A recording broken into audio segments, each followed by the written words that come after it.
विधानसभा चुनाव के लिए 28 अक्टूबर को पहले चरण की वोटिंग होनी है, जिसे लेकर तमाम दल अपनी तैयारी में जुटे हैं। वहीं हाल ही में बिहार एनडीए से अलग हुई लोक जनशक्ति पार्टी की मुश्किलें बढ़ती दिख रही हैं, जहां एलजेपी अध्यक्ष चिराग पासवान बीजेपी के लिए नरम और नीतीश कुमार के लिए गर्म नजर आ रहे हैं, तो वहीं दूसरी तरफ सिर्फ जेडीयू ही नहीं बल्कि बीजेपी भी एलजेपी पर तल्ख टिप्पणी करने से पीछे नहीं हट रही है, जिसे लेकर अब एलजेपी अध्यक्ष चिराग पासवान ने कड़ा रुख अख्तियार कर लिया है।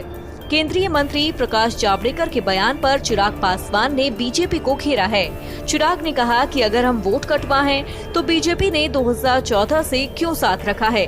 नीतीश कुमार के दबाव में बीजेपी ऐसे बयान दे रही है, उसे अपने विवेक का इस्तेमाल करना चाहिए। उन्होंने साफ साफ कहा कि नीतीश कुमार अगर सीएम बने तो एनडीए में नहीं रहूंगा।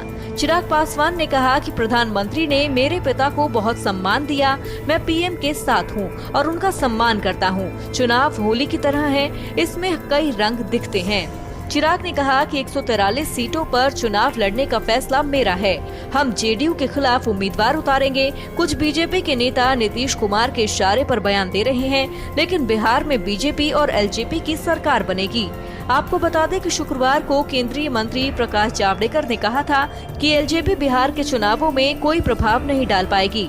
जावड़ेकर ने कहा था कि चिराग पासवान ने बिहार में एक अलग रास्ता चुना है। वो बीजेपी के वरिष्ठ नेताओं का नाम लेकर लोगों को गुमराह करने की कोशिश कर रहे हैं। एलजेपी बिहार के चुनावों में सिर्फ एक वोट कटवा पार्टी बनकर रह जाएगी। जावड़ेकर के इसी बयान पर चिराग ने तीखी प्रतिक्रिया दी है।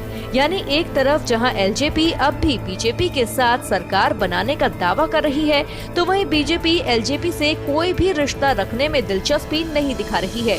ऐसे में सभी की नजरें अब चुनाव पर टिकी हैं कि इस बार किसका परचम लहराता है।